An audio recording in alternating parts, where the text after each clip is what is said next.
And I'm going to put it that way because you got to speak things into the atmosphere. In the victory of Obama, that at least he will listen. And I'm glad you put it that way because this country is such a state right now. And I don't want us to think Senator Obama is going to be all and do all and to solve all and the answer to everything because he can't be. He just cannot be. I don't care. You know, if he wore the big S on his chest of Superman, he just cannot do it. We just gotta hope and pray. We're gonna hope and pray, but let us not be unrealistic in our expectations from him. Our health system is in a crisis. We're in a war. Our financial system is in a crisis. The quality of life for the people in the United States is in a crisis. I mean, what? Yeah, we have a very challenge. You know, I think that, you know, God has a way. We have the challenge after January 20th. It's going to be a big challenge. It's going to be a challenge for us, for the people that put Obama in, and especially the people of color, because we must understand that after, you know, the emotion that we have now, I have a lot of emotion now and everything, I'm sure. The high that we're on. The high that we're on and everything, the convention and all these things, you know, that we got going on. You know, after January 20th, it's our job to try our best to get down to inauguration, to see the beautiful Pennsylvania Avenue, the inauguration day. And after that, we have to let Senator Obama become President Obama. And after he's sworn in, then he don't just belong to us no more. He belongs to the United States, every state in the union. And that right there is going to be a challenge because you understand, and that's why I say that. So it's so important that we deal with the right local politicians. That's because see, I'm not going to be there, you know, although my mind is going crazy. Because my teacher might have told me or subliminally said, you ain't never going to be president. You understand? You ain't even got to worry about that right there. So you're studying that hard, son. And I have all this energy in me. And I'm able, because Obama is come like I thought he should come. He, unlike a Clarence Thomas, although, I don't think I would vote for a Clarence. You know, I'm not going to vote for Clarence Thomas. He's okay. He's from Georgia. My family comes from down there, but I don't think I'm going to vote for. I wouldn't vote for Clarence Thomas. You understand me? You're looking for the light to lead you out. You understand what I'm trying to say? I don't know where he's going to go, but we have to grow up. And after, you know, and like I tell everybody, I say, yeah, I'm on emotion. You know, I took off 2 days after I said, I don't want to be at work a Wednesday morning. I wouldn't be no good there. I'd be going crazy. So, but after the inauguration and all that is over, after the swearing in, I must bow face and let it be and deal locally like we're doing. But that's interesting too, and it's well that you said that because we are now caught up in the excitement of it, the frivolity and the fluff. After the frivolity and fluff, okay, because we're trying to take care of the White House, and while we're taking care of the White House, we want to take care of our house as well.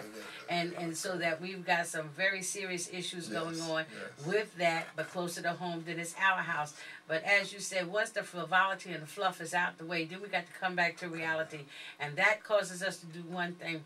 We have politicians that we do not make them accountable. We do not hold their feet to the fire. And more importantly, we pray them in, but we don't pray to keep them in. You know, we don't pray to protect them. And prayer is going to be very important because this man is going to have some serious things that he's facing. And so that we're going to have to keep him surrounded in prayer. We're going to have to keep him prayed up, prayed in and out of season. Because he's going to need it. And it's so important, Brenda, too, as I said 2 weeks ago on the show, you know, I have your number, right, and from dealing with you and things of that nature, but I'm not going to have President Obama's number. You follow me, and we got to get that, because some of us don't see that. We think that once, that happen. Our minds, you see, you know, you understand me? Because like I said, we have not, this is right here is almost like the right hand of fellowship for us. You see, that never been given, you see.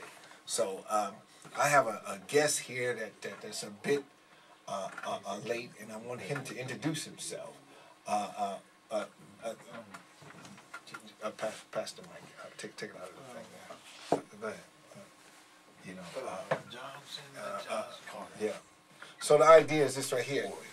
I need you to introduce yourself. Yeah. Oh, my name is Nat Williams. Yeah. Yeah, I'm a old-time activist from New York. My grandmother, my grandfather, my grandmother helped with Adam Clayton Powell to, excellent. Integrate those 5 and 10 cent stores on 125th All right now, Street. come on. She used to drag me to Abyssinia with her all the time. Okay. My grandfather, he was with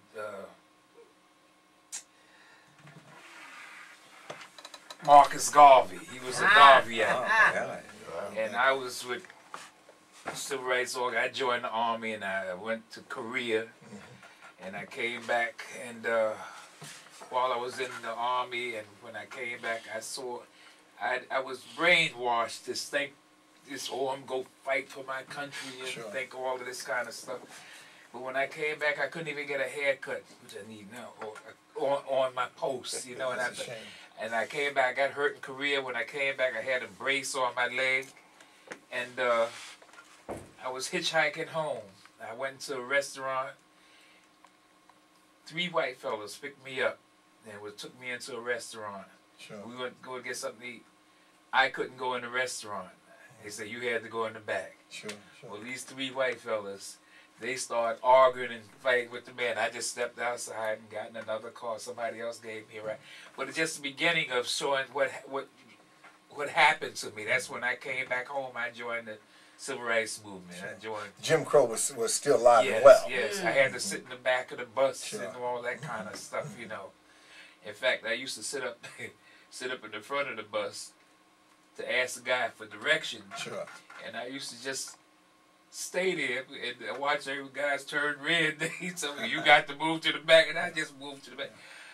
I'm sorry, I might be off of the topic. I don't know what you're talking about. Well, we basically, Brenda Gilbret here is running for councilwoman at large. Is that right? And she's running 3rd Ward. Third Ward. Right in. Yeah, right in. When I had her come on today to explain. Here in Plainfield, New Jersey. Yeah, well, my organization comes up here a lot of times. I'm with Pop now. Well, Pop is actually here in Plainfield. Under Steve Hatcher. Yeah, right.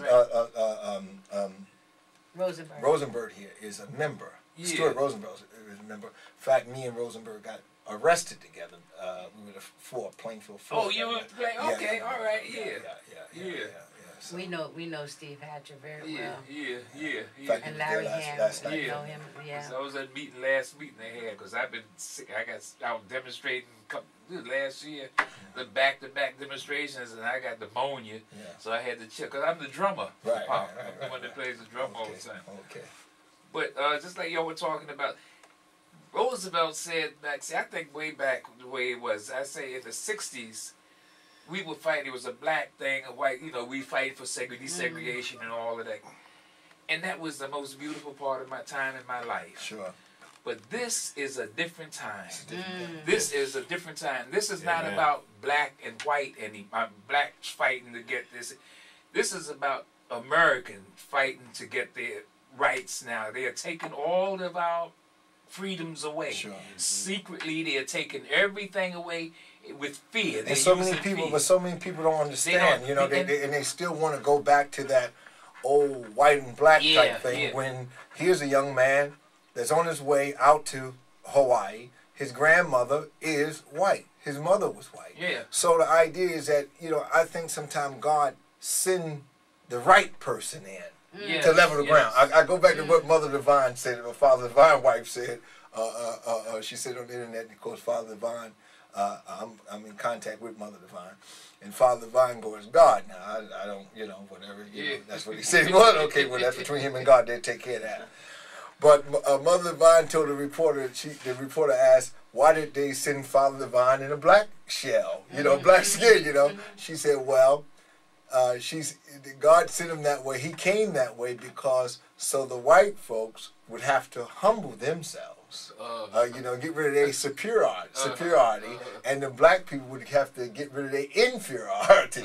So, you know, I often laugh about that. I think about that this morning. I'm going to work and just chuckle behind it, you know. But just to say that here's a man that's coming, that comes from so many, you know, different angles. He lived in Asia as a child. As Asia, this, that, and other. So we, you know, I mean, today, you know, we really don't have time for it, but we still have to address it because there's people out here, you know, saying many things about Obama that's not right. That's trying to stir up the racial thing. See, it's the media. Yeah. It's basically that right-wing media that's keeping this thing going. That Hennessy and Rush Limbaugh and all those. Well, you know, they got their money. Now, let me cut Reverend Branch in because he hadn't said one word. And you know what I mean? Now, one word has he said today. That's very interesting. Interesting. I'm just overtaken in everything that I'm hearing here today, and it's a pleasure to be in the company of those who I'm in here with. I'd like to make an announcement, though, being that we're talking about Senator Obama. The Assemblyman Jerry Green and the Plainfield Democrat Committee, City Committee, presents a pre-election rally on November 4th, for the November 4th election, in support of Obama on Sunday, November 2nd, 2008 at 4 p.m., from 4 p.m. to 7 p.m. at the United Black Fund. That's located at 403 West 7th Street in Plainfield. Now, the donations are $100. Now, understand this. These donations, they're going to help the Obama campaign and to continue to get this man elected. Today, while we were speaking, we talked about the war, you know, and I'm going to say one thing. You know, this war to me, it seems so much like Vietnam. And when we left Vietnam, we came back a beaten nation. We lost that war. And we're losing this one. We've lost. Reverend Branch, we're going to have to, I'm sorry, but we're going to have to go to Brenda because she's got to talk about this right here the last minute, I imagine. Very quickly, I just want to remind everybody about the NACA workshop that's going to be held on Saturday, that's being sponsored by Holy Ground Outreach Ministries and Brenda Gilbret, the writing candidate for 3rd Ward. Anybody, and I must urge you, anybody that's having a problem with a foreclosed mortgage, no matter what stage the foreclosure is in, if you're in a high interest rate mortgage and you want to, you know, try to refinance and come out of that, or if you're in the mindset of trying to buy a home, please come out to this workshop, October 25th, 10 to 2, 1030 Central Avenue, Ducray Art School. Come into the rear, okay? Thank you a lot. Barack! Obama! Barack! Obama! Barack! Obama! Barack! Obama! Barack! Obama! Barack! Obama!